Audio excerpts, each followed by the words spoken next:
Greetings, beloved, and welcome to another episode of God's Armory. You know, something occurred to me the other day. It's kind of a question or, like a quandary, something to think on. When Jesus was getting ready to be crucified and he was in the Garden of Gethsemane and he asked the disciples, his best friends, his brothers, would you stay awake and pray with me? You know, and they all fell asleep. We know that. Everybody who's read the story understands that. Well, why? That's my question. Why? If my best friend was on his deathbed and he had a dying wish, especially something as simple as, hey, just hang out all night with me and be with me in my final hours. You would think that would be pretty easy to do for him, right? But for some reason the disciples couldn't. And I asked a pastor friend of mine, and he pointed me to Luke 22:45. I believe that's the one. If I got it wrong, let me know in the comments, please, because I would like to get the right one. But I believe it was Luke 22:45.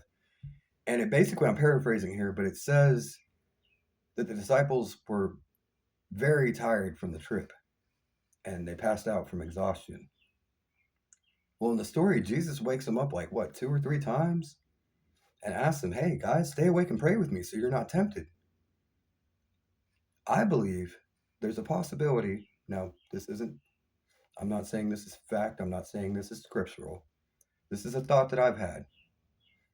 I believe there might be some kind of spiritual notation to this. Like maybe the spirit of weariness or something affected these men and caused them to get in their flesh and to not do as their Lord has asked them to do. Just food for thought, y'all. Something to think about. I hope you all have a great weekend.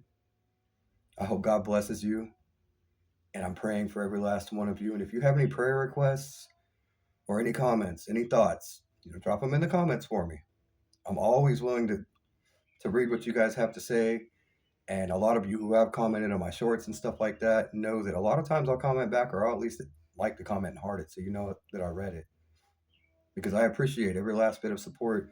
Every time I get a like, every time I get a view, every time I get a comment, I pray and I'm like, Lord, let that be a soul that's been reached. Because that is the purpose of this channel and Guerrilla Ministries, is to reach souls. If I can reach just one of you out there, just one of you, it's worth all of it. Thank you guys for watching. And as always, be blessed and be a blessing. God bless you all. I love you.